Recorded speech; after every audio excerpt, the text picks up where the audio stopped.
I will start the session.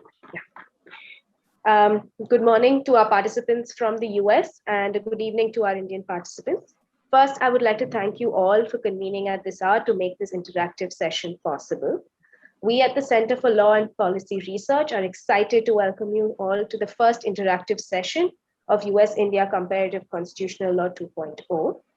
The Center for Law and Policy Research is a not-for-profit trust dedicated to making the Constitution work for everyone through law and policy research, social governance interventions, and strategic impact litigation. This project is in furtherance of our efforts under our Constitutional Culture Initiative. This initiative is aimed at creating public awareness and enabling active engagement with India's constitutional tradition to build a popular constitutional culture in the country. Over the years, the initiative has expanded in scope to include digital and archival material hosted on our website, constitutionofindia.net. This is a very unique website with the first of its kind searchable database for primary materials like the Constituent Assembly debates and historical constitutions. We also conduct the largest annual national quiz on the Indian Constitution, politics, and history called Conquest. We held this in an online format last year due to the pandemic. We also conduct many public events, workshops, and conferences. Today, we're here as a part of a series of 4 workshops on US-India comparative constitutional law issues and themes. The purpose of this project is to help students understand and appreciate the constitutional traditions of India and US. And through these workshops and video interactions, we aim to help students appreciate Indian and US constitutional law and facilitate collaborative constitutional understanding and exchange of ideas and perspectives between Indian and US law students. We thank Professor Stephen Garbaum and students of UCLA and the Tamil Nadu Dr. Ambedkar Law University for making this session possible. Further, we're grateful to the US Consulate General Chennai. Locking up balloon 7. Hello. Sorry. Was there a disturbance there? Okay. I'll just continue. We also want to thank the US Consulate General Chennai for supporting this project. We have with us here today Alex Lewis and Ms. Usha W. from the US Consulate General Chennai office. Alex Lewis is the first tour of Foreign Service officer. During his previous career as a lawyer, he worked for the Zimbabwe Lawyers for Human Rights during the 2008 Zimbabwe presidential election and attended the first trial conducted by the Khmer Rouge Tribunal in Cambodia. As a 2011 American Society of International Law Arthur C. Helton Human Rights Fellow, he traveled to Madagascar to work with children in conflict with the law. Before joining the Foreign Service, Sash practiced renewable energy and environmental law in Vermont. He's a 2005 graduate of the University of Edinburgh, Scotland, and a 2011 graduate of Rutgers Law School in Newark, New Jersey. Thank you, Lewis, for joining us today. The floor is yours. Thank you very much. And hello to everybody from Chennai. On behalf of the U.S. Consulate General here in Chennai, I'd like to thank the Center for Law and Policy Research and our host, Dr. Ambedkar University, as well as everyone present here for participating in this program. As our host mentioned, I am a first tour Foreign Service officer, and I was immediately before this career, I was a renewable energy lawyer. So I jumped at the chance to participate in this program, and I'm very excited to be here. I understand that it's off to a great start and that there was a good session this morning. For me, one of the exciting parts is quite simply the opportunity for students from the US and India to interact with one another. I know that after a couple of years of pandemic work, one might be excused for a little bit of Zoom fatigue. But I think tonight is a good reminder of how fortunate we are that we can use this technology to communicate with each other across time and space. I'm especially interested in hearing where tonight's discussion goes because of just the innumerable questions that affirmative action touches on, both from a political and a social and a legal dynamic. There's next to no area of our social and our political reality that affirmative action doesn't touch on, not only on campus, but in our workspaces, in our governing institutions. And so I'm really very excited to see where the discussion will go tonight. I wanted to just talk very briefly about a book that I enjoyed very much by the US historian Isabel Wilkerson called Caste, which is a book in which she provides a really profound discussion and comparison of the dynamics of race on the one hand in the US and caste on the other in India. And she provides a really wonderful analogy of these dynamics to occupying a very old house. If you live in an old house, you may not have been there when it was built. You may not be at fault for its flaws, but as she writes, here we are, the current occupants. We are the heirs to whatever is right or wrong with it. We did not erect the uneven pillars or joists, but they are ours to deal with now. I love this analogy because I think it's also a very apt analogy for the common law system that we share to a certain degree between the United States and India, which likewise is something we were not present to lay the foundation for. And we may see much to object in the erection that came afterwards. But with a fair amount of patching and spackling and reinforcing, we can make it meet our needs, hopefully.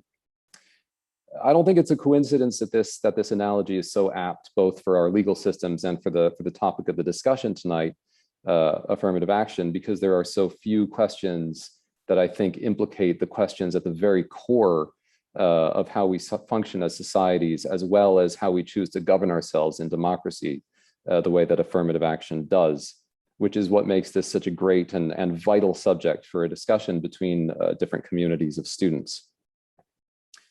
Wilkerson goes on to say that while the owner of an old house knows that it's tempting not to look in the basement to see what's going on, whatever you are ignoring will never go away until you gather the courage to take a hard look. So I'd like to encourage you to discuss these issues courageously. As the newest generation of lawyers in your respective countries, soon it will be your turn to pick up the hammer and hopefully try to make this house a little more comfortable and a little more dignified for everybody.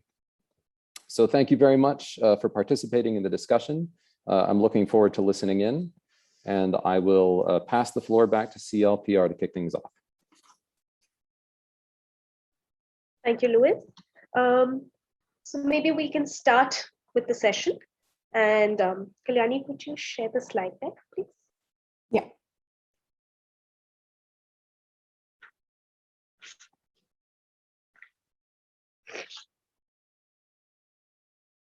So we will start. So as mentioned earlier, so we would be looking at affirmative action in education in both the US and India.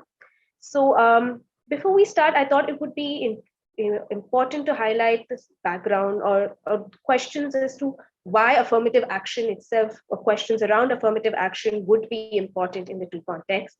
And for that, we'll be relying on excerpts from a piece by Ashwini Deshpande on affirmative action in India and US. So here, I'm just going to focus on a few concepts that will be relevant to our discussion. First, to understand the basics of what is caste. So caste is a form of social stratification that is endogamous, hereditary, and based on occupation. Having said that, it's loosely based on the system we call the Varna system, which is classified as Brahmins, Kshatriyas, Vaishyas, Shudras, and Atishudras. The latter two were allocated menial jobs, which also led to them being considered untouchables or polluting in the presence of the upper castes, who were essentially the Brahmins, Kshatriyas, and the Vaishyas. So this is broadly to give you an idea of what caste is. We'll move to now what the concept of race is. Race, on the other hand, is ascriptive quality, which is based on skin color or some sort of phenotypical attributes. And in a country like the US, race is used to sort of differentiate between various communities. And just to highlight, sort of the two major groups or targets of racial discrimination is one, the Native Americans who faced violent oppression, and the second is the Black community who came as slaves from Africa. So the difference between the concepts of race and caste is the first obvious difference that we see is that race is ascriptive, so it's easily identifiable, as opposed to caste, which is not very easily identifiable because it's based on the occupation that one held at one point, and then that has hereditary passed on through generations. And the second is the concept of untouchability or pollution that exists in the caste system, which is not necessarily there in the racial division. While these differences are there are similarities between these two institutions as well. And one similarity is historical deprivation that is faced by due to these two institutions. And two factors that contribute to this historical deprivation is one, persistent disparity. There has been a disparity between lower caste and upper caste in India and between whites and people of color in the US, and we've been unable to close that disparity or reduce the gap. And there is a continuing form of discrimination. Second, because of this, these communities have similar lives despite belonging to different institutions. So affirmative action can be viewed as a program of compensation for these historical injustices faced by these communities. And just to give a little bit more background in the Indian context, because the Indian context identifies certain beneficiaries in its affirmative action provisions, is they have three categories: the scheduled castes, scheduled tribes, and the OBC category. Scheduled castes are essentially, it's a list of castes listed in a government schedule, and these caste communities have primarily been targets of historical violence and oppression. And then you have the scheduled tribes or the ST community, and these are essentially tribal communities who have been in the margins and excluded from mainstream development. And third, you have the OBC communities or the other backward classes community. Now, this is a fairly lucid and sort of flexible category of beneficiaries, and essentially these communities have faced oppression similar to that of Dalits or the scheduled castes, but have not faced the same levels of untouchability or violence as that the scheduled castes have faced. So this is the broad background that I wanted to give before we delve into the provisions itself. So now I will just discuss briefly what are the relevant legal provisions in the US and Indian context. So to start with the equality provision itself, so in the US, the Declaration of Independence in 1776 actually had a clause, all men are created equal. However, we didn't see this clause translate into the US Constitution that was adopted in 1787. It was only much later in 1868 with the 14th Amendment that we saw an equal protection clause. And I will just read the relevant part of this, which is, no state shall make or enforce any law which shall abridge the privileges or immunities of citizens of the United States, nor shall any state deprive any person of life, liberty, or property without due process of law, nor deny to any person within its jurisdiction the equal protection of laws. After the subsequently, you have the Title VI of the Civil Rights Act 1964, which is an anti-discrimination provision, which states that no person in the United States shall, on the ground of race, color, or national origin, be excluded from participation in, or be denied the benefits of, or be subjected to discrimination under any program or activity receiving federal financial assistance. So this is these are the relevant legal provisions in the US context for our discussions today. So now let's look at the provisions in India. In the Indian Constitution, there are multiple provisions which actually deal with or address affirmative action, but for the limited purposes of discussing affirmative action in education, I'm going to be just focusing on Article 14 and Article 15 of the Constitution. Article 14, similar to the Equal Protection Law, states that the state shall not deny any person equality before the law or equal protection of laws within the territory of India, and will not discriminate on grounds of religion, race, caste, sex, or place of birth.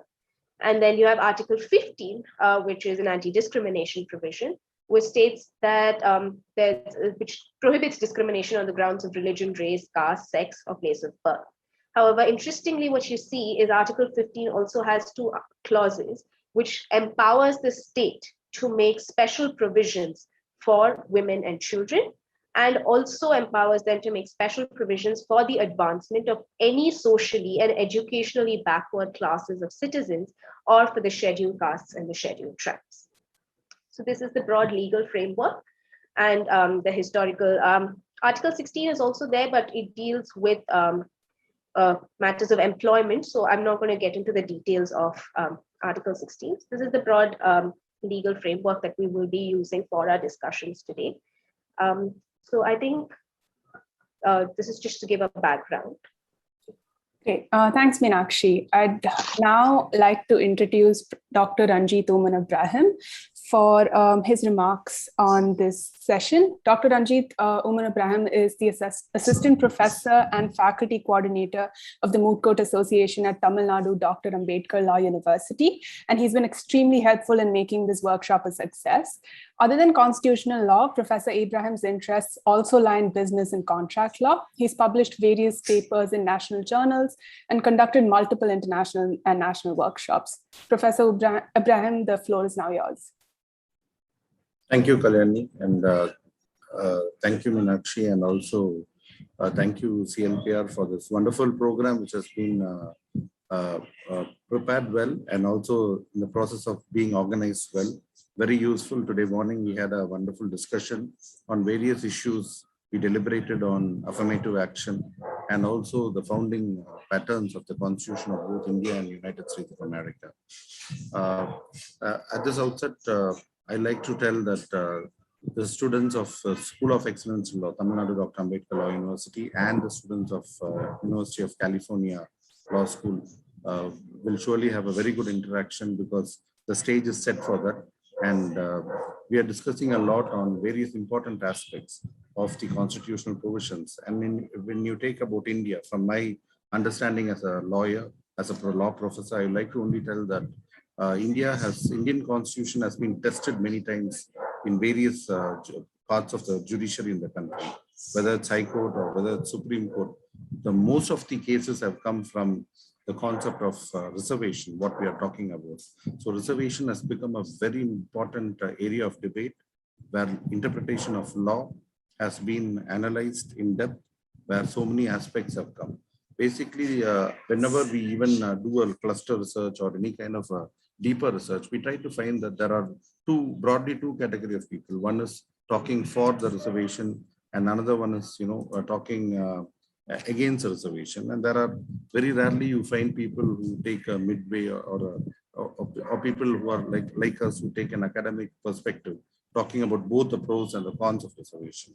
So in India, as Meenakshi rightly said, you are having legal provisions, Article 14 talking about right to equality, but 15 gives you the concept of protective discrimination or otherwise positive discrimination, where they say in order to make sure that equality is completely maintained, there's a need to protect people who are at a disadvantageous position earlier because of various kind of oppression which they have faced. So that is the reason why we have this, the reservation. And in education matters, you have lakhs and lakhs of cases within the Indian judiciary, where we have some very good precedents from the Supreme Court of India, which always helps us to give the guidance. But at the same time, for constitutional lawyers, it is like milking the cow. Very often you find new cases coming, new interpretation coming. And for researchers and academicians, it's again opening up new avenues of teaching and research in the field where we are talking about. So basic advantages of people who talk about the advantages of reservation is they say that only through reservation you have this equal representation. You're giving opportunities to other candidates who are otherwise not afforded the opportunities. There's also a human rights perspective when you are talking about implementation of the reservation. And also the people talk about, a lot of injustice on a historic basis, where there was no proper level playing field at an earlier stage. And so they say that there is a need and necessity to, bring in reservation. On the other hand, it's people who oppose reservation talk about fact that it is against merit and the time factor. Today morning also we had, according to Indian time, we had a lot of discussion within the Law University and CLPR, and also the students also very well interacted about the time factor. So that is, you need to have, the concept of when this will end and when you have to stop reservation. That has to be decided. Then only we can, really gain the fruits of this concept of affirmative action in higher education. So a lot to debate, but I don't want to stand between you and the young generation of lawyers from both India and US, and also Ash and Sudhir who are here. We all want to hear during the interaction. Thank you very much for the opportunity.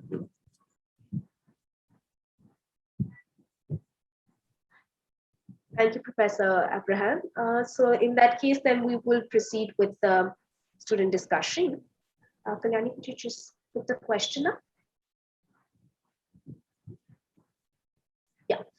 So we thought we'll hear from students what they think the affirmative architecture in US and India are, and as sort of things they can keep in mind while they're trying to answer this question is what are the provisions, if at all there are provisions in the Indian and US Constitution, and second, what are the similarities and dissimilarities in terms of the framework itself, and third, who are are there identified beneficiaries of affirmative action in the two frameworks in India and US.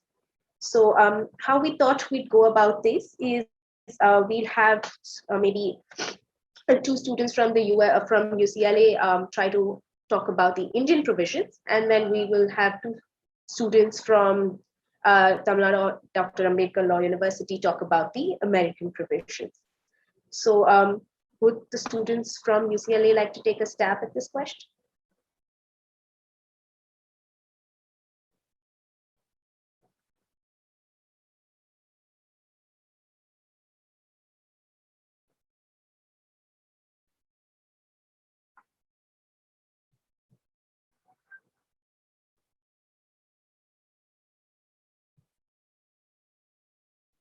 I see Sarah's hand raised. Sarah, please free to introduce yourself and answer the question.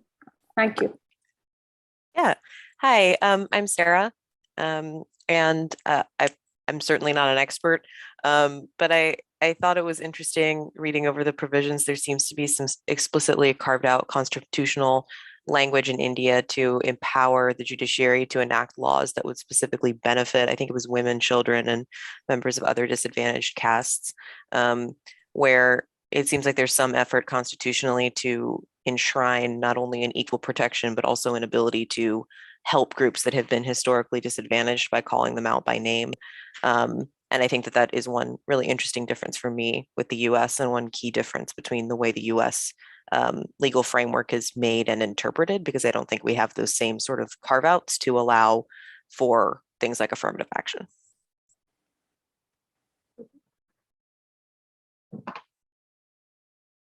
Thank you, Sarah.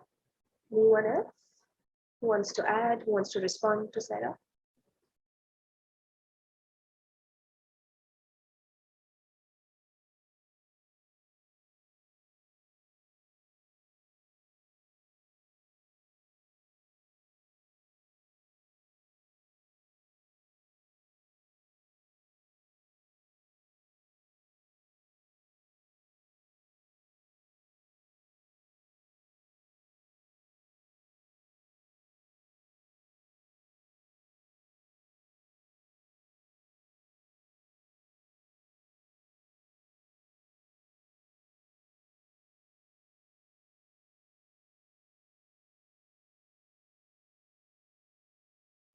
Do the Indian students want to comment on the American legal provisions?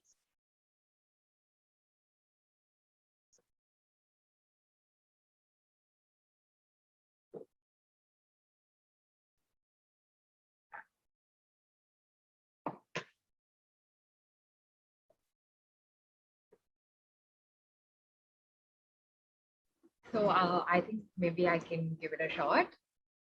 So while we look at the Constitution of United States, as Sarah mentioned, there is no explicit provision that supports affirmative action.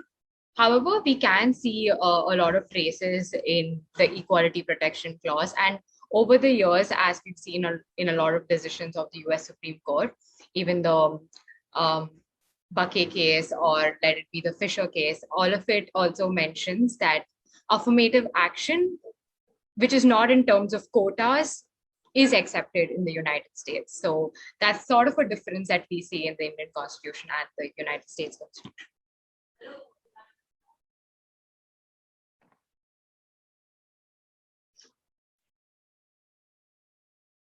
Thank you, Sonu. Anyone want to respond or add to Sonu's? Yeah, if I'm audible. I'm audible. Am I audible? Yeah. Yes, we can hear you. Yes, I believe adding to what Sonu said, the 14th Amendment was created in an intention to secure and uphold the rights that had been given to the newly freed Black people, in fact.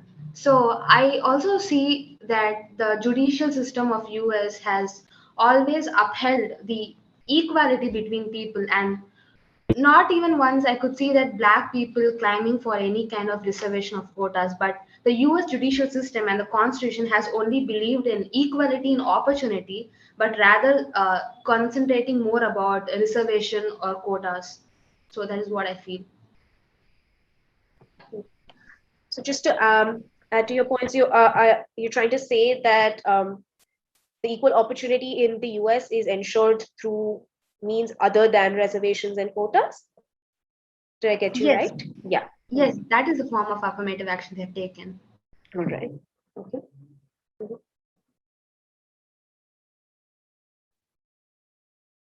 I mean, now the floor is open to anybody want to comment on these provisions to understand maybe one thing that we can think of is how the two constitutions were framed itself and the sort of representation that you had in the constitution making process in the two countries, which could have possibly had a bearing on identifying certain beneficiaries as targets for affirmative action itself.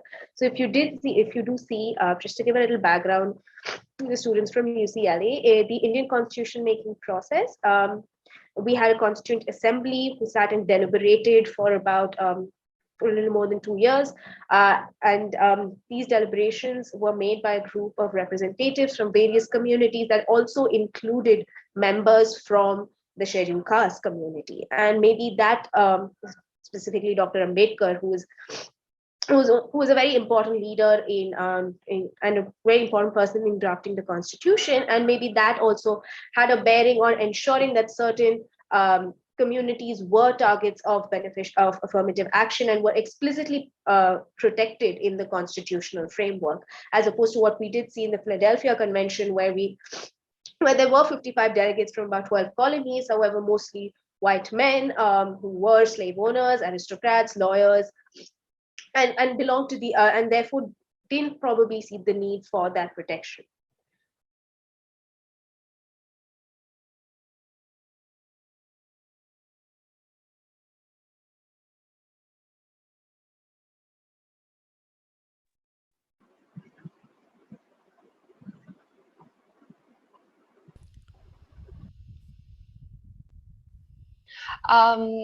Is my voice audible? Yes. So actually, I also want to add saying that in India, the reservation, the main purpose of it is to develop people. And I feel in India, it is more apt because there are a lot of levels of reservation. Like there are a lot of castes which cannot be controlled by simple means, which is done in USA. So we in India, reservation is more important because there are a lot of kinds of like even in ST there are different types. Even in SC, other backward classes, all the communities are highly vast. So to give equal rights to every single community, it is highly difficult, and it is very much no, it's quite not practical. So to bring it into a into practical sense and to work it out, I think reservation is much important and much required as designed now presently in India. And I feel in US they might not have that big of issue, because the racism which they are facing is actually with a people of a large community. They are not minorities. So for them to have a balance between and giving them equal rights, they do not require reservation quota there. So I feel that is quite a difference.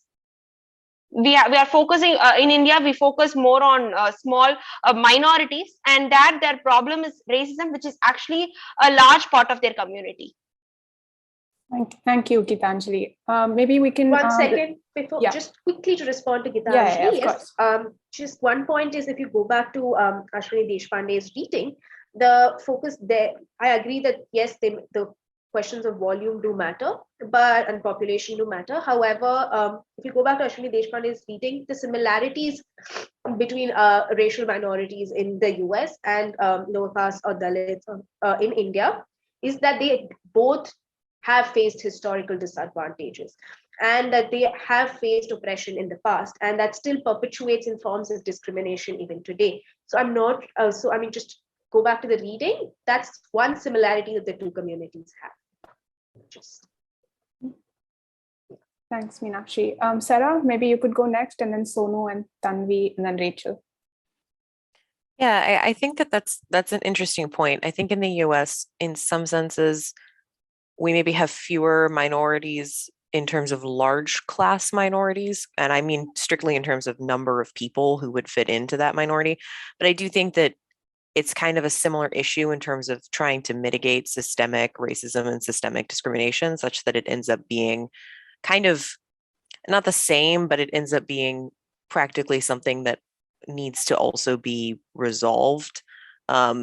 And I mean, obviously it needs to be resolved, but it's one of those things where, like, I don't think the number of strictly, I guess, sorry, I'm not phrasing this well. I don't know if just strictly like the number of minorities necessarily needs to change the overall approach, because I think the minorities that do exist have been similarly discriminated against, such that they all sort of deserve the same protections. And I think it's really interesting, the concept of trying to correct a historical disadvantage, partially because my understanding is in the US, the Equal Protection Clause, facially is written to say you can't discriminate against anyone. And then when during Reconstruction and other times when people tried to pass laws that would sort of correct some of these historical disadvantages, a lot of those were struck down under the Equal Protection Clause as saying, well, those facially discriminate, so those can't be used. And that's not directly related to affirmative action, but I think it's kind of a similar concept, where in the US, I think that equal protection language has kind of been weaponized against minorities sometimes. And so I think India's language in terms of specifying that the law can be used to try to correct those disadvantages with regard to certain minorities is a really interesting solution. That was a very long and disjointed answer. I'm sorry. No, that's totally fine. Sonu, please, if you feel like responding, answering to something. Yes. I just wanted to bring out two legal aspects, that the very same situation is viewed very differently in United States court and their legal jurisprudence as compared to in India. There we have something called reverse discrimination, that is they try to avoid reverse discrimination using 14th Amendment. Whereas under Article 15, what we try to do is give protective discrimination. So we believe in protective equality as opposed to avoiding reverse discrimination. So it's like viewing the same side of the coin with two different views. So I think I would like to give that as an answer to Mr. Sudhir's question.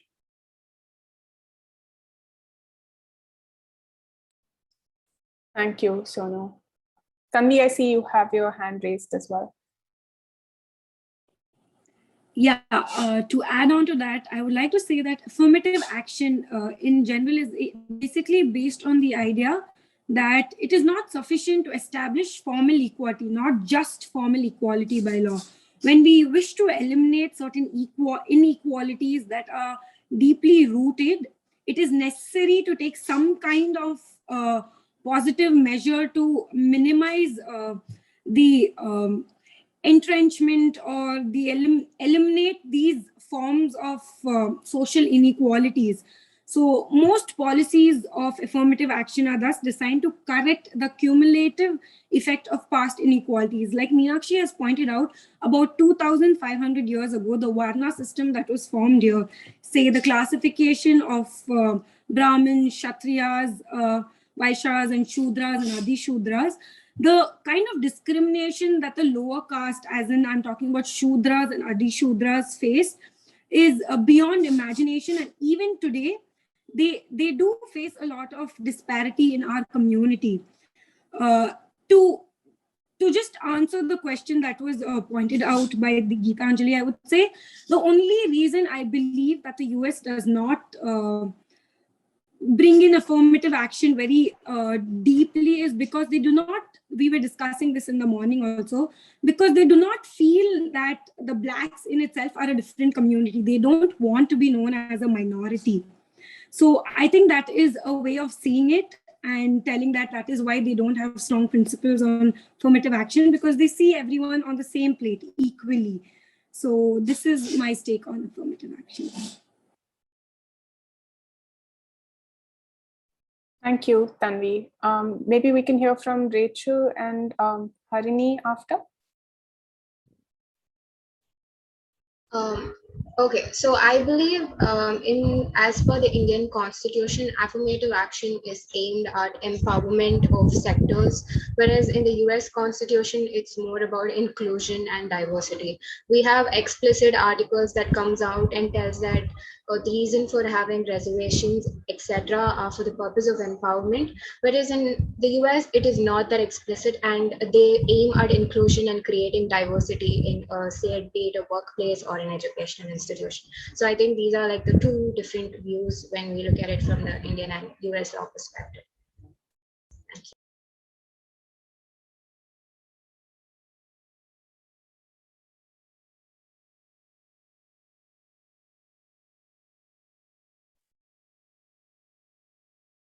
Harini, would you like to raise a point? Yeah. So, am I audible, first of all? Can you hear me? Yes, yes. Yeah. So, I think there is this one feature in the United States, which I think India can also implement it, is like, I think India is in need of an institution like the Equal Opportunities Commission of the US. So, this particular commission, it takes up two tasks, like making a deprivation index, which is actually correlating the data from the socio-economic census of different communities, like which includes everything like gender, religion, caste, and all the other group inequalities, and it ranks them to make a tailor-made policies exclusively for the underprivileged people. And also it also is undertaking an audit on the performance of employers and the educational institutions on non-discrimination and also equal opportunity, and issue codes of good practice for different sectors. I think this is one concept which India can definitely adopt from the US for better implementation of affirmative actions. Thank you, Harini. Nathan, I see your hands raised as well. So Rachel's point reminded me of a significant justification that kind of runs through affirmative action cases here in the States, that sometimes the goal isn't necessarily just to help the beneficiary, but it's to increase student diversity, which has a benefit to the campus or to the educational institution as a whole, which again could kind of be read as a benefit that isn't just about correcting past discrimination, but to expanding some greater educational benefit that's not connected to those beneficiaries. So I just wanted to bring that up.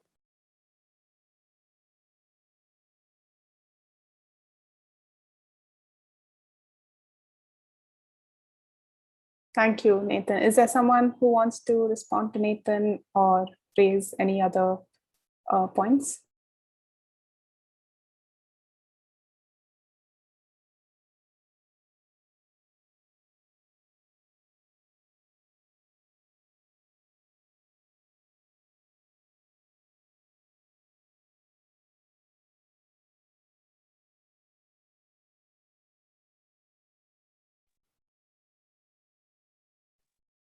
All right, then in that case, thank you all for your points. They did touch upon the key issues of how the provisions itself are drafted in the Constitution. They address some of the points raised in the reading by Ashwini Deshpande on historical disadvantage.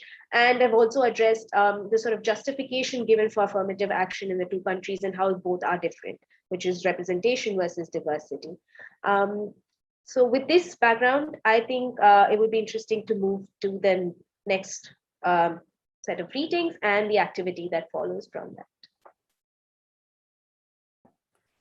Thanks, Meenakshi. If you could share the slide deck.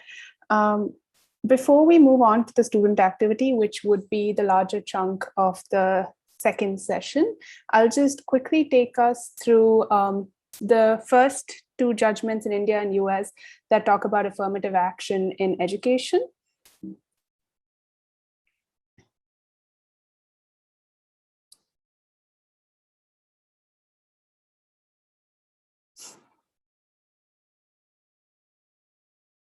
Right, thank you.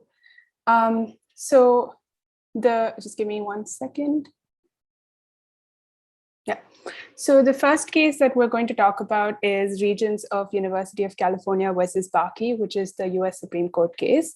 In this case, the Medical School of University of California reserved 16 out of 100 seats in its entering class for minorities, which included Blacks, Chicanos, Asians, and American Indians. Alan Baki, a white applicant, was denied admission twice, even though his MCAT scores, GPA, and benchmark scores were significantly higher than those of minority applicants who were admitted into the university. So Baki sued University of California in the state court, and he alleged that the medical school's admission policy violated Title VI of Civil Rights and the 14th Amendment's Equal Protection Clause. The California Supreme Court agreed, finding that the quota system explicitly discriminated against racial groups and held that no applicant can be rejected because of his race in favor of another who is less qualified, as measured by standards applied without regard to race. UC Davis then appealed before the Supreme Court of the United States. The Supreme Court of the United States ruled that a state may constitutionally consider race as a factor in its university admissions to promote educational diversity, but only if considered alongside other factors and on a case-by-case basis. California's use of racial quotas in this case, however, did not meet those requirements and violated the 14th Amendment's Equal Protection Clause, which forbids a state from denying to any person within its jurisdiction the equal protection of laws. So that's the American case. A similar case in India is Srimati Champakam Dorairajan versus the state of Madras. Over here, the state of Madras issued a government order which reserved seats in the following manner in engineering and medical colleges. So out of 14 seats, 6 were for non-Brahmins, which is non-upper caste Hindus, 2 for backward Hindus, 2 for Brahmins, upper caste Hindus, 2 for Dalits, 1 for Anglo-Indians or Indian Christians, and 1 for Muslims. The petitioner in this case was a Brahmin, and she was denied admission in a medical college despite having secured sufficient marks, and so she challenged the government order. The Supreme Court in this case held that reservation of seats in engineering and medical colleges on the basis of religion, race, and caste was in fact unconstitutional. It violated Article 29(2), which prohibited state-funded educational institutions from denying admission on grounds of only religion, race, caste, and language, or any of them. Before I move into the activity, what I thought would be important is to compare affirmative action in the US and India and how it has evolved after the two cases. So in the US, diversity is still used as a justification to permit racial consideration in admitting students. However, the strict scrutiny rule is applied. It must be narrowly tailored to meet the compelling interest of diversity, and there is no legal mandate per se for universities to have affirmative action programs. In India, after Champakam Dorairajan, the constitution was actually amended to include 15(4), which permits special laws for socially and educationally backward communities. It is mandated by the state and applies to private colleges as well. The purpose of this seems to be to increase representation of these communities in educational institutions and improve access to opportunities. With that background, I will first introduce the activity to you, after which we will move the students from the US University to the breakout room, and the Indian students will stay on the Zoom call. We would like you to discuss and brainstorm the activity question. Pick two students who will share their thoughts on the question that we pose, and then we could have a discussion or a counter questioning of sorts. Meenakshi, can you show us the activity slide, please? Thank you. So La La Land is a diverse country with various communities who are socially and culturally different. Community X has been living on the margins, excluded from the mainstream development process. They have been historically denied rights, segregated, denied education, restricted to menial jobs, and face social and economic discrimination. A new natural sciences college has opened in La La Land with 100 seats. If you had to design the admissions policy, what would it be like? And how would you ensure that the student body of the natural science colleges is diverse? So what we would like you to keep in mind while deciding the admission policy is to see what the objective of your admission policy is. How will you achieve this objective? What changes will you make to implement the policy, 1 in the US and 2 in India? If you have any questions for Meenakshi or I, please feel free to raise them before we separate the students into breakout rooms.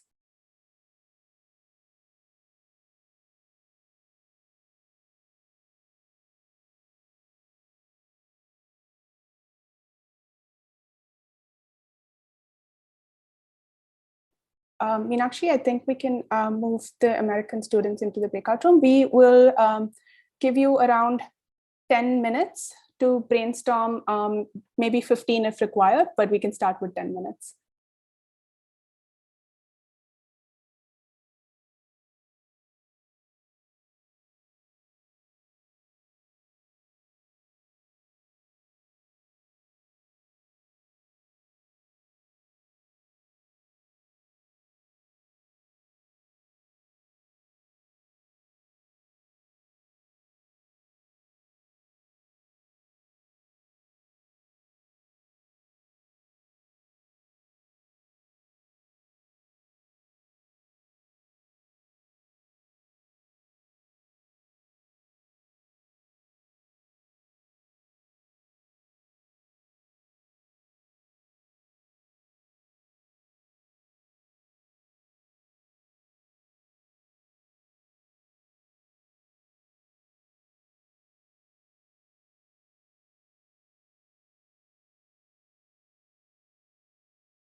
I believe most of the students have been moved to the breakout room, and the Indian students are on the main Zoom call. So please feel free to use this platform to discuss the activity question. Would that be possible for us to screen share the question again? Of course, I can do that. Thank you.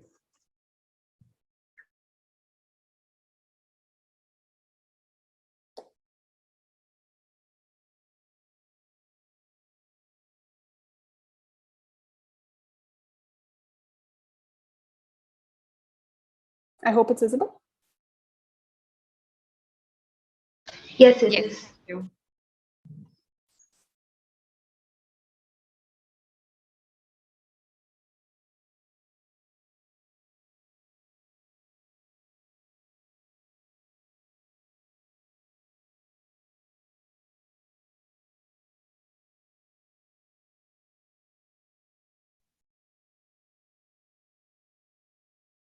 So what do you all think? Can we get started?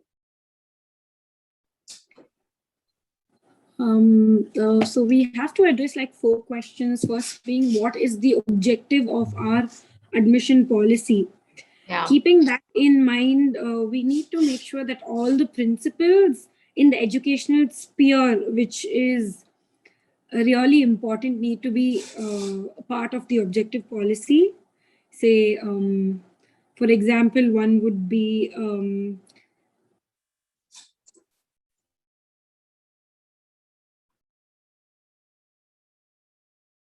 One could be we can actually include that they are, since Their test score than someone else.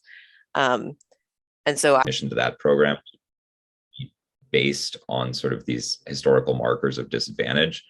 But we sort of reacted against that by saying that you can sort of imagine a world where you have these prep school kids who did very well and now are put into the school. And then there's literally a sectioning off of the students who didn't do quite as well. And then the racial component there too would probably create a toxic environment. And that's sort of where our conversation ended. And so not very productive. I mean, I think we learned a lot by talking about it, but no real solutions on the table. Simon, do you have something to say? Sure. Another idea that we floated, kind of similar to this probational year, was more of a European model. I'm from Germany. In Germany, applying to law school is usually not the hard part. Staying in is much harder. And what this ends up doing is that it just shifts this financial burden and this huge disadvantage that certain groups have from the end of high school when it comes to the application process to the end of law school when it comes to the final exams. So it doesn't eliminate financial and socioeconomic problems for disadvantaged groups. It just shifts them by half a decade to the end of law school. So that's not much better. But again, a recurring theme that we found was finances. And that's where our one concrete policy proposal came from, eliminating the cost of applications. And that is basically that all the systems we could come up with were heavily reliant on the socioeconomic backgrounds of the applicants and the students, and heavily favored those who had the means to get private tutoring, to get test prep, to get college advisors. And that was a huge issue that we found, and that stayed an issue both if we favored more looking at high school transcripts, at high school CVs, and as a contrary idea, basically, if we installed college-wide entrance exams, the issue remained those who had the means usually did better. Thank you, Simon. Maybe we could hear from the Indian students now, and then open floor for discussion or counter questions, if any.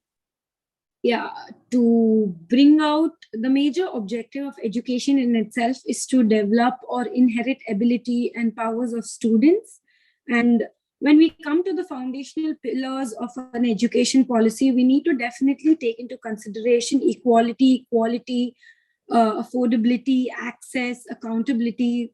And when it comes to an education policy that we would like to bring in, we would make sure that there is an equal opportunity where a kind of locomotion is given to the community, where all kind of classes, all stratifications, all caste systems, all diverse groups are given equal opportunity when it comes to a policy that we would implement to equality among equals. As it was said in the Declaration of Independence, all men are created equal. So we want to have that kind of environment where everyone is treated equally. If someone has a problem, or if there is any kind of lacunae that are present, then we would like to implement policies such as if someone is facing a difficulty in the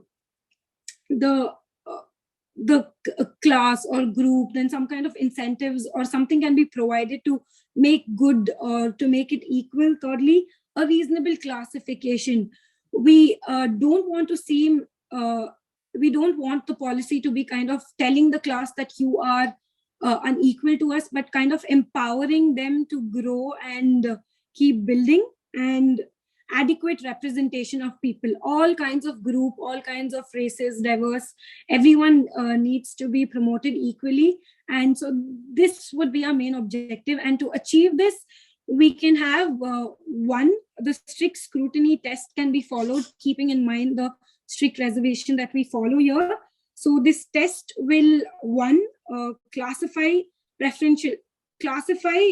in a compelling state, whether it is needed or whether preferential treatment is needed, or do we need to give a person a certain kind of preference or no. Two, narrowing it down to an aspect, as in not making sure that this is a continuity, but trying to curb it, because we need to acknowledge certain classes that have not been treated properly in a society, and narrowing it down to them. Three, in a least restricted manner. This is not something, like I said, we want to continue. We want to curb a preference, but we want to make sure that we're narrowing it down and understanding the perspective that they've faced. So these are the first two questions. The last two questions will be addressed by my peer.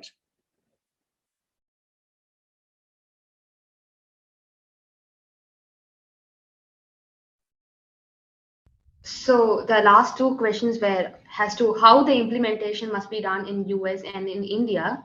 So in US, I guess we can go with an provision wherein Kalyani and Meenakshi in the morning session was speaking about, and company which took employees as one black person and one white person, like alternatively, something like that, in order to give a ratio to make sure the company had a diverse environment. So that can be implemented in US, because I guess it would also pass through by the scrutiny test.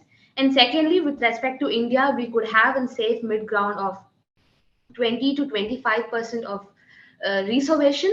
And also we could also apply a scholarship in both US and India, because the given fact states that the community X had to do a menial jobs, which says that they won't have access or they could afford the education that is being provided by the National Sciences College of La La Land. So I believe all these three important things, that is reservation of 20 to 25% in India, and that alternative taking in of students to make sure that there's enough diversity in US, and scholarship could apply for both US and India. They would actually pass through the test that is being spelled out in the constitution. If you have to state the provisions, then it is 15x4 of the Indian constitution, the reasonable classification, the test of arbitrariness and intelligible differentia. And with respect to US, it is the test of scrutiny and the equality of opportunity. So I guess this would be the implementation to make sure the objective of the policy is being implemented into the society. Thank you. Before we comment, is there anyone who wants to counter or raise a question on the opposite side's reasoning?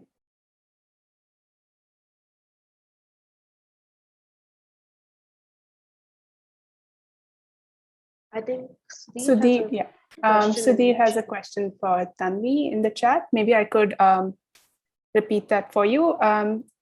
Tanvi, Professor Sudhir asks if the Supreme Court in the US would allow the strict scrutiny rule in the US Supreme Court allow for reservation quotas to be used, and what do you think? How do you think the Baki case would apply in this case? To answer Mr. Sudhir's question, I would say that it is very difficult to apply strict scrutiny in India here, because the kind of discrimination or the kind of prejudice that the caste system has gone through, and if we implement strict scrutiny right away, I don't think the Indian government or the Indian policy would allow it as of now. To keep in mind the Baki case, though the Bakke case did acknowledge affirmative action. It did say that the differentiation would be unconstitutional. So to answer the question, I would say that strict scrutiny as of now cannot be implemented, or it will not be allowed in India. And the principle of Bakke case is, I think, I'm not sure if the Bakke case clarifies this, but I do understand what the Bakke case says.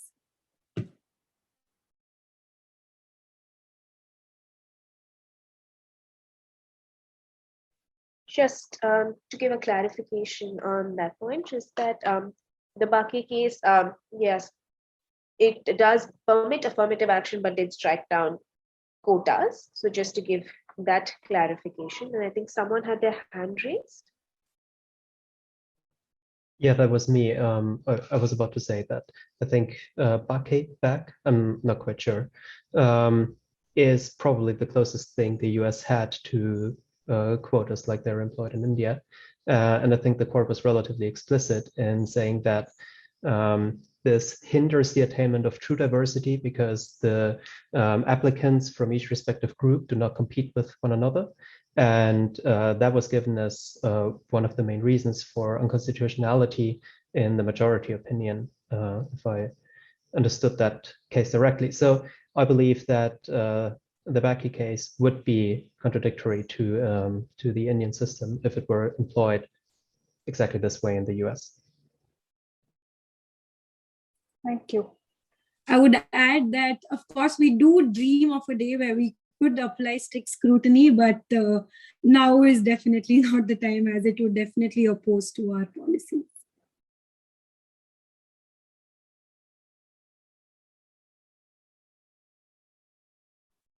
Thank you.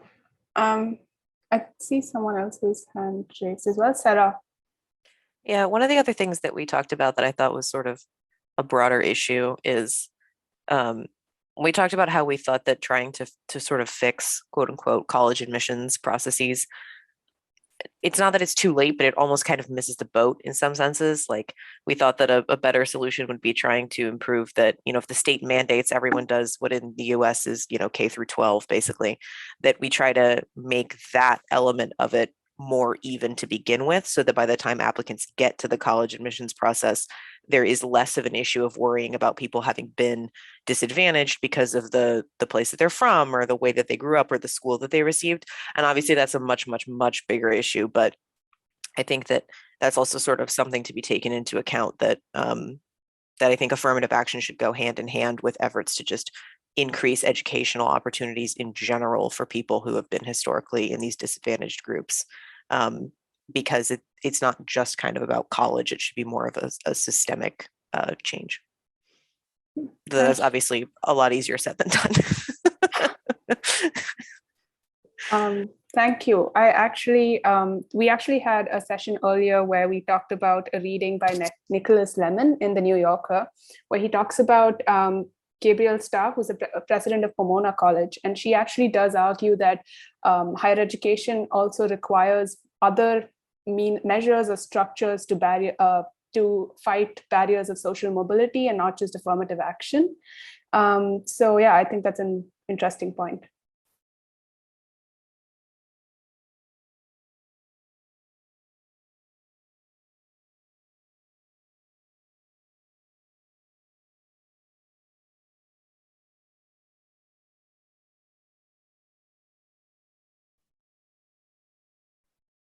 Any further comments, responses, questions?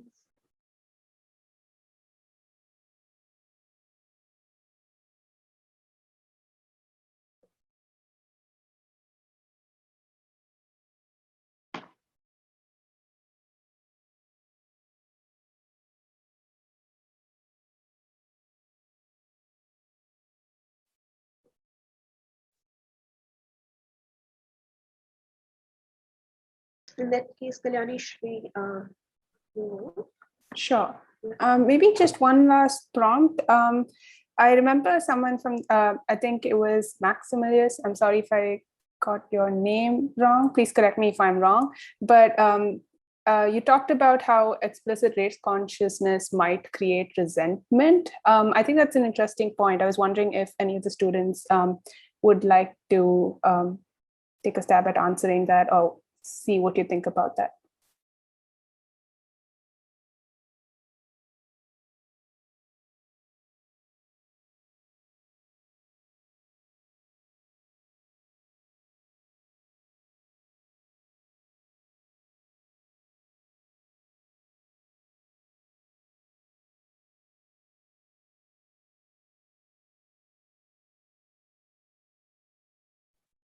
Okay, maybe we can close in that case.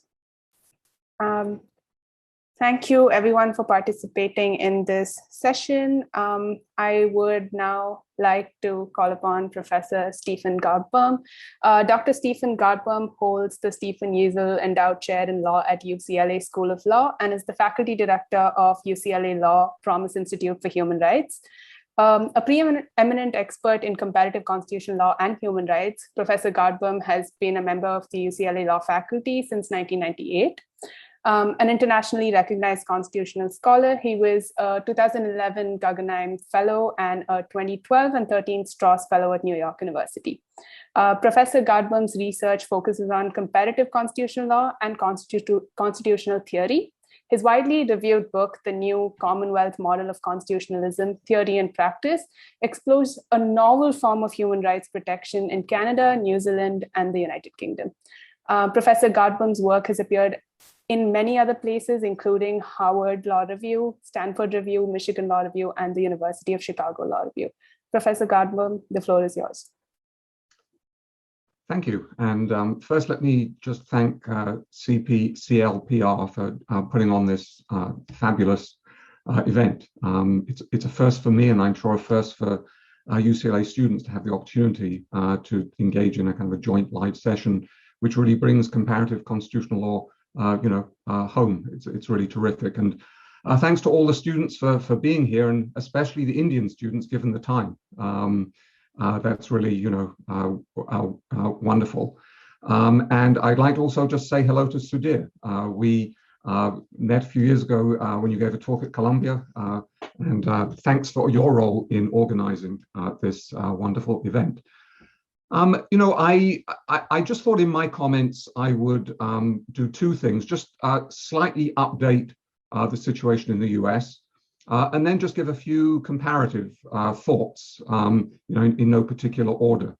Barkey was the very first time the US took up the issue of affirmative action in education, and it was a deeply split decision reflecting the fact that there was no agreement on how to resolve this issue. In fact, there was no opinion for the court. There was this incredibly split opinion whereby Justice Powell alone viewed diversity as a compelling governmental interest, but nobody else agreed. So the other four justices who agreed to strike down the Davis program did so not under the Constitution, but under, as we've seen, Title VII of the Civil Rights Act, because they said this discriminates on the basis of race. The other four justices who upheld the program did so under intermediate scrutiny. They did not think that affirmative action should be subject to strict scrutiny.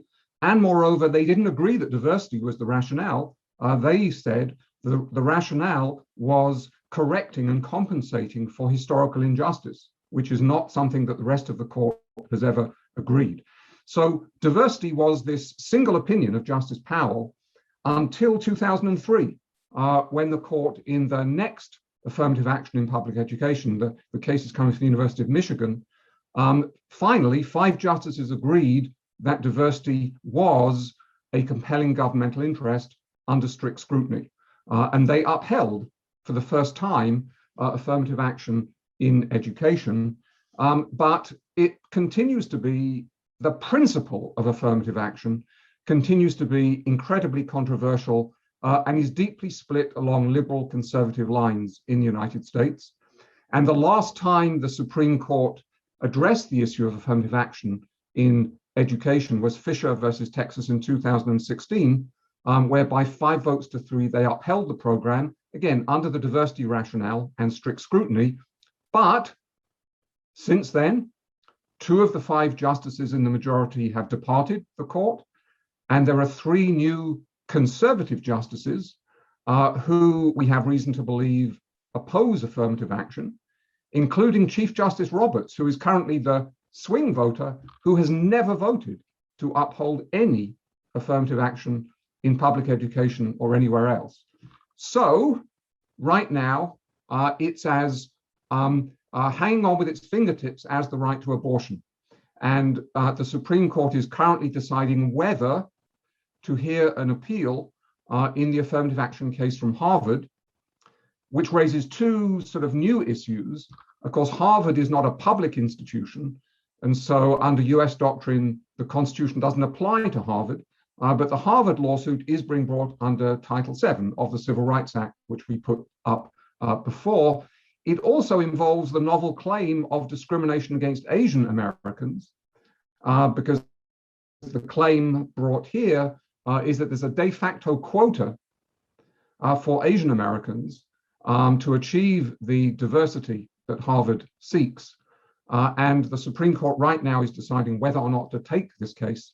And if they do decide to take it, I think, given the composition of the current court, it's extremely likely that they will say affirmative action is unconstitutional, period. So it's very much in the balance. So just a few comparative thoughts. As we already mentioned, I think that going back to the founding, or at least the point at which the relevant textual provisions were inserted into the relevant constitutions, from the very beginning, the Indian Constitution had a transformational goal in which reservations, both in the legislature, in employment, in education, were central to that transformative goal, as of course set out in Article 46 in the Directive Principles of Social Policy, mandating the state, right, to take action to improve the condition of the weaker classes and the scheduled castes and tribes in India. So that's the context in which the issue arises. By contrast, the 14th Amendment in the United States could have been the transformative moment in American constitutional history, because that was certainly the idea of many of the framers of the 14th Amendment. But very quickly, the Supreme Court squashed any kind of transformative goals of the 14th Amendment by very narrowly construing what it prohibited and also what it permitted the federal government to do. So it basically read the 14th Amendment to not permit government action to combat structural racial discrimination and to permit Jim Crow, which reflects the fact that it took until 1964 in the Civil Rights Act for there to be any kind of real federal attempt to address the problem. So, it's a very different context in which the issues arise. And because of that, in the United States, again, given the absence of any express provisions dealing with affirmative action and simply the facial ban on violating equal protection of the laws, which is all that there is in the United States, affirmative action is seen doctrinally as a prima facie infringement of the right of equality, a prima facie infringement of the colorblind standard that the current court has interpreted the US Constitution to require. So affirmative action is an infringement which has to be justified. And it has to be justified under the strictest test, strict scrutiny. So what that means is that the courts engage in extremely robust scrutiny of affirmative action measures and only permit a very narrow window of opportunity for affirmative action measures under strict scrutiny. Again, the only rationale that's been accepted in the educational context is diversity. Any others, including racial justice, is not a compelling governmental interest as far as the current court is concerned. And the requirement of narrow tailoring means that quotas and many other more kind of robust attempts to achieve affirmative action are not permitted in the United States. So the basic idea is that, well, it's not primarily really about race. It's about having, diverse student body of all sorts. And the court keeps on insisting, the majority keeps on insisting, that diversity is not and cannot be only about race and ethnicity, but is about all measures of diversity, backgrounds, interests, class, of which race is only a permitted small part. So that's a very different picture, right, than the picture in India, where affirmative action is expressly contained and indeed mandated as far as the directive principles of social policy are concerned. And Articles 15.4 and 16.4 are not seen as exceptions to the principle of formal equality in the way that they are seen in the United States, but rather they are seen as helping to clarify what equality means in India. So again, it's a very different starting position. And as a result of that, the Indian court does not engage in particularly robust review of affirmative action measures. And the last speaker said, we wish for strict scrutiny, but you have to be careful what you wish for, right? Because strict scrutiny means that there's a very narrow window. There's deep judicial skepticism, right, about affirmative action in the US, which is a very, very different position than in India, both based on, original understanding of the mission of the Constitution and its textual provisions. So very different. I would say that, again, in the US, the principle of affirmative action remains deeply controversial and deeply divided along partisan political lines in the United States. It's controversial because particularly in the university and employment context, it's seen as a zero-sum proposition, right? That the burden of affirmative action is placed on specific individuals who don't get what they otherwise deserve, rather than spread among society as a whole. And in several states, the response to affirmative action in public education has been to amend state constitutions and to ban affirmative action in education, including Michigan after the Grutta case in 2003, and California, right? UCLA is not permitted to practice affirmative action because of a state constitutional amendment, Proposition 209, passed in the late 1990s. So it remains extremely controversial. My sense in India is that the principle of affirmative action is widely acknowledged and agreed to, again, both because that was the understanding of the Constitution and because of its textual provisions. What's controversial is who the beneficiaries should be, right? Particularly outside the scheduled castes and tribes, who are the other backward classes? That's where the controversy lies, who it is that needs special help, who it is that should be the beneficiary. And that's a quite different issue than the principled division on the issue, which is very, very wide in the United States. On the diversity rationale itself, again, it was for a long time only the view of one justice. And it turns out that Justice Powell, as a result of a recently published article, was not actually primarily thinking about racial diversity. It turns out that Justice Powell was very concerned, as broadly speaking, a conservative, about the liberal infiltration by faculty on universities. And he when he talked about diverse student bodies, he really was talking about having conservative students, students from rural backgrounds. That was really the goal. And that, yes, race was part of that, but it certainly wasn't all of it.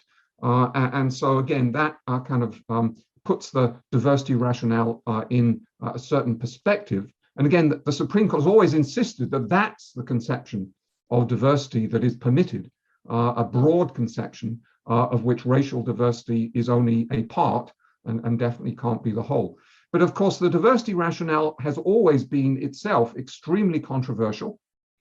Again, for those who oppose affirmative action, they oppose the diversity rationale. But those who support affirmative action, many of them in the United States, have not thought that the diversity rationale was the best justification for affirmative action.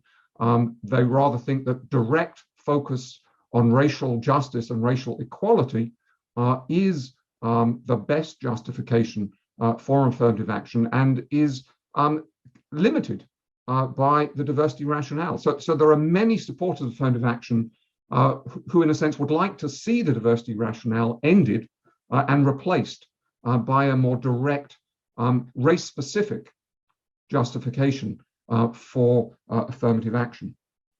Of course, again, in terms of comparison, affirmative action primarily in the US is focused on race and ethnicity, notwithstanding the doctrinal attempt to broaden or insistence that that must be broadened out. But the public debate is focused on race and ethnicity and not so much on class, right? Which, again, in India, there's more space for discussion about class because it's backward classes, even though that's the area of controversy in India. So there's kind of less room for class-based affirmative action in terms of the American debate, even though affirmative action based on class doctrinally is very easy to permit because it's only subject to rational basis. It's not subject to deep judicial skepticism because discrimination on economic grounds is not subject to a strong presumption of unconstitutionality. So the type of diversity based on economic, educational, and class reasons would be much easier to bring about in the US. But it's not really part of the debate that much because, again, proponents of affirmative action are not that interested really in race-neutral means of achieving justice. So again, what could be a much easier route is not one that's really taken up that much in the US debate. Final comparison I'd make is that, again, part of the criticism, part of the opposition to affirmative action, particularly in education, is the idea that it's zero sum, right? That whoever gains takes a seat from a specifiable individual. Now that's unfair because that individual is not responsible for the history of social apartheid in the United States. So that's part of the opposition. I think the opposition would be less if affirmative action took some non-zero sum forms, which it does to some extent in India, right? Affirmative action and reservations are not the only mode, right, of raising backward classes. There are other types of government programs. And those types of non-zero attempts to achieve greater racial equality in the United States, including financial aid, mentoring, I think those are more acceptable across a broader swathe of public opinion in the United States. And so as a policy matter, I think that type of non-zero sum affirmative action policy would be much more widely supported and would be constitutionally, again, unproblematic in the United States. So I think I will end there.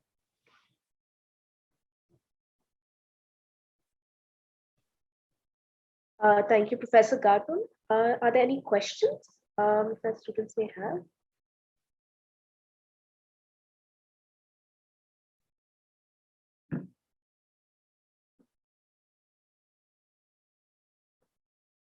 I see your hand raised. Simon, please go ahead. Thank you. I have a question to the Indian students. Forgive me that it's not directly about Professor Garbaum's speech. We talked about earlier about whether special quotas would increase resentments among ethnic groups.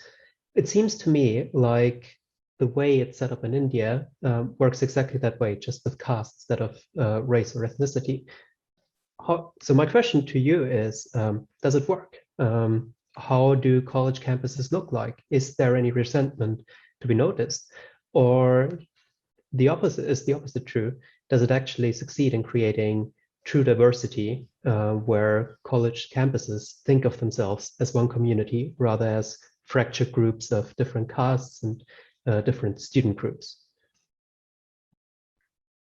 Would any of the Indian students like to respond to that?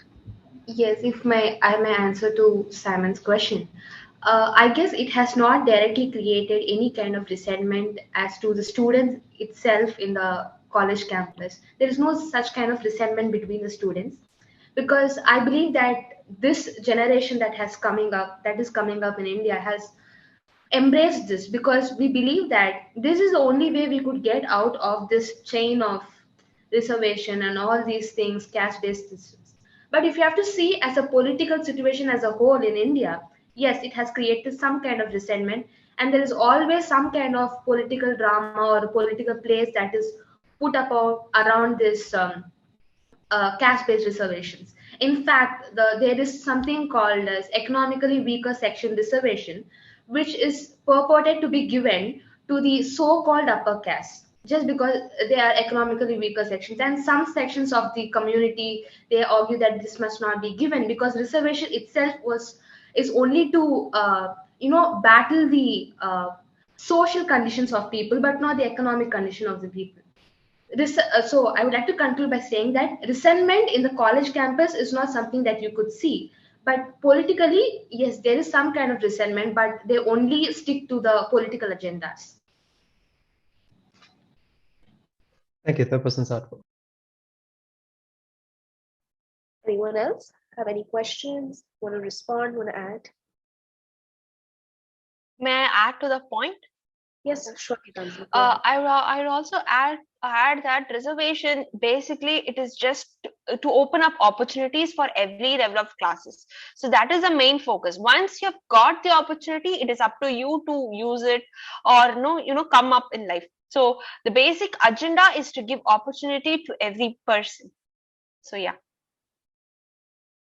Thank you.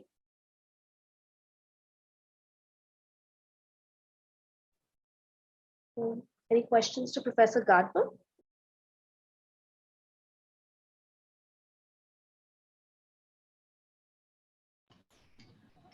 Not only specific to the professor, I would like to ask it to the other American counterparts also. Like, you do not have in America something called as reservation, or something that directly uproots the discrimination. And how do you then achieve the diversity in your employment or education? How is that possible that Americans are achieving that sense of diversity without these kind of quotas or reservation? Could you please answer on that?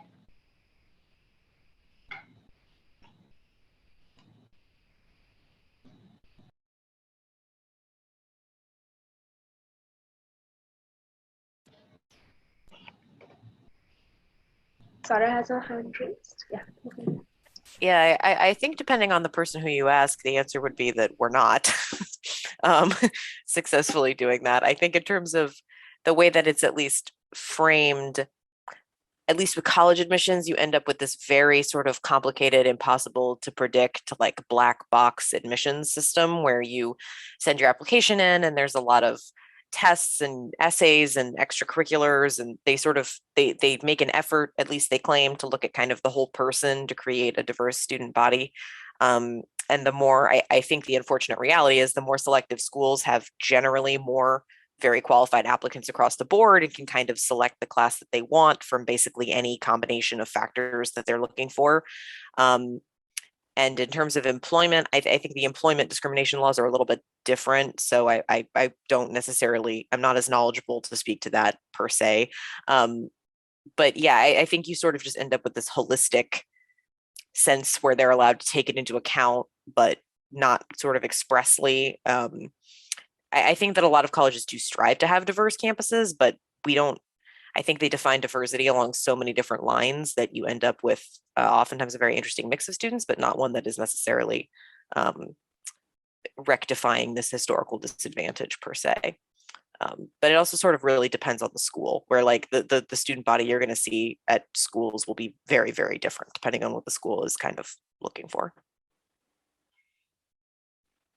Yeah, that actually answers my question, because I wanted to pose this question because generally people like even in my law school, we aspire to study abroad, and when we choose schools, law schools, it's usually in some developed nations which do not have strict reservation or quotas, because we believe that is giving some natural kind of diversity, which is not pushed upon people's mind, but naturally that kind of diversity is happening in the law school. So that is why I had to ask this question. Thank you. I will also add to that to say that I think that even though constitutionally it may be not, diversity may not be recognized as a compelling government interest, I think it is still a compelling interest to a lot of people, such that it is something that schools strive for, even if they aren't like legally mandated to. But because there's no sort of outline in terms of what that looks like legally, that can mean very different things for very different people.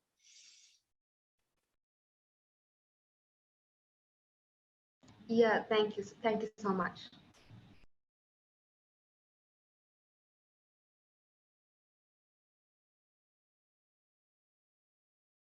Gitanjali, you want to say something? Yes, ma'am. Actually, I had a doubt and I want to pose this question. So in US, other than reservation, other than quotas, is there any other possible thing that can be implemented to increase the diversity? And I have the same doubt in India. Other than quota, other than reservation, other than these debatable topics, is there any other possibility to, to spread diversity or to achieve that, which is maybe now it is in theory, but is there something like that?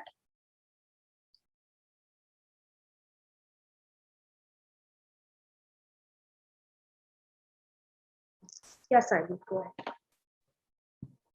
I hope I'm not misrepresenting anything, and if I do, I ask my fellow American classmates to add on to this. But I believe the system that is pretty commonly implemented, and we see this in the lawsuit Professor Garbaum mentioned, I think it's Students for Fair Admissions versus Harvard College. It's a system that looks holistically, and by looking holistically, it has several factors by which it scores applicants. And those factors can include responses to adversity, and the racial background can be factored in. Another way that universities go about it, at least that's my impression, is by weighing different activities, weighing different merits of an application based on the background of the candidate. And this has become a cause for quite a lot of debate, as we see in this lawsuit, which claims that by weighing certain activities on a applicant's CV, it has discriminated against mostly Asian Americans by saying, essentially, well, on average, Asian Americans are too good, and therefore, for the same type of achievements, they don't have the same prospects. That is the claim of this lawsuit. And this is kind of the problem with giving positive scores for diverse candidates in a way. I think another way is just to start a little bit earlier. There are a bunch of programs that try to uplift students from disadvantaged, high school students from disadvantaged backgrounds, and make their files more competitive and set them on a college track, and then let the college system do its thing. So I think those are just two different conceptual approaches. One is let's increase diversity on an admissions level. The other one is let's increase a more diversity in the applicants field. Thank you, Simon. I think Professor Garbaum wants to say something. Yeah, I just want to clarify that, under current US constitutional doctrine here, universities can use race as a plus, right? Again, under strict scrutiny, diversity is the only rationale, and to achieve diversity, you can use race. It's just that you can't use race as the exclusive factor, and you can't use it in a way that creates a quota. Now, many of the dissents in the cases are arguing that the line between using race as a plus and actually having a specific number of students of each group that you want to admit is a very fine one and is crossed. But that is the official position. You can use race as a plus, but it can't be the only plus, and you must take other factors into account, which means that most universities are lacking in transparency, right? Because in a sense, the incentives of the case law are to essentially, not disclose what exactly is going on, because as long as you're claiming race as a plus, right, and there are many other pluses, that is what's permitted under the current situation. Again, there was in one of the cases, the Michigan cases, one of the justices famously said that candor should be a plus, because the court, while it upheld the use of race as a plus in University of Michigan Law School, struck down the use of race on the same day where the undergraduate program gave race a specific number. You got 20 points out of 100 for race, and the court struck that down as an impermissible use of race. So it has to be a kind of a less specified plus rather than a quantified factor in admission. So it's a little blurred, and it kind of encourages admissions policies to be not entirely transparent, which is what's happening with the Harvard case, because the lawsuit has disclosed the nature of the application process with kind of greater transparency than we've seen before in a lawsuit, and so that's raised a number of issues. But just to be clear, race can be used as an explicit plus in applications in the US, and is.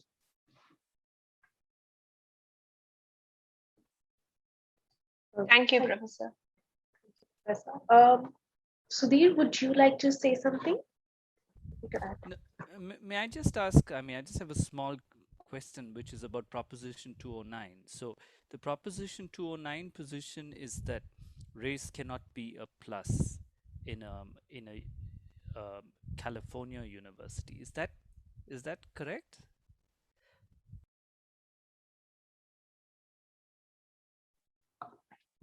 Well, Proposition 209 prohibits the use of race or gender for admissions or employment at the University of California. So yes, it certainly does prohibit the use of race as a plus, but it prohibits the use of race at all in criteria for admissions or employment. And if I can just follow that up with a similar query, so is the likely outcome in the Harvard case a similar race-blind kind of position? Is that the direction that we're tending towards? Well, race or color blindness is the position that the court says is the strong presumption. Anything that departs from color blindness has to be justified under strict scrutiny. So that's the current position. Again, that's always been, it took the Supreme Court about 30 years to get 5 votes in favor of strict scrutiny, because that was itself. So effectively, affirmative action is deemed a form of race discrimination that can sometimes be justified. That conceptualization of affirmative action was hotly resisted by members of the Supreme Court and outside for many decades, including the 4 justices in Barkey, right, who upheld the program, did not conceptualize affirmative action as a form of race discrimination that needs to be justified. But that's, in the recent decades, that's in fact how a majority of the Supreme Court conceptualizes affirmative action, right? And that's the conceptualization as to what room the colorblind conception of the Constitution leaves for affirmative action. We currently have the narrow window, right, of diversity as the only goal, and race a plus being the only way that can be necessary. That is under challenge because the conservative position on the court has been that the colorblind Constitution should essentially be categorical. You shouldn't permit any limitations or infringements of the colorblind principle. And again, if the court takes the Harvard case, just counting votes, it looks like there will certainly be 5 votes in support of that position.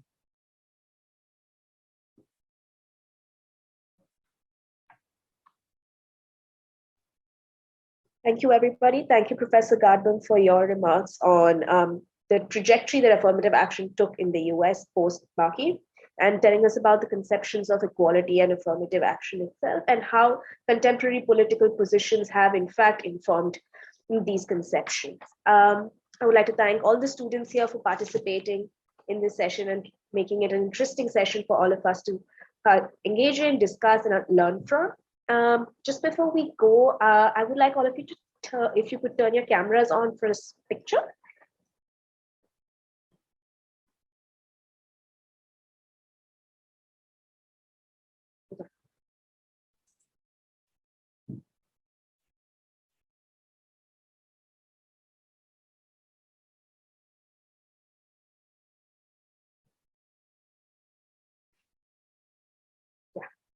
Thank you so much.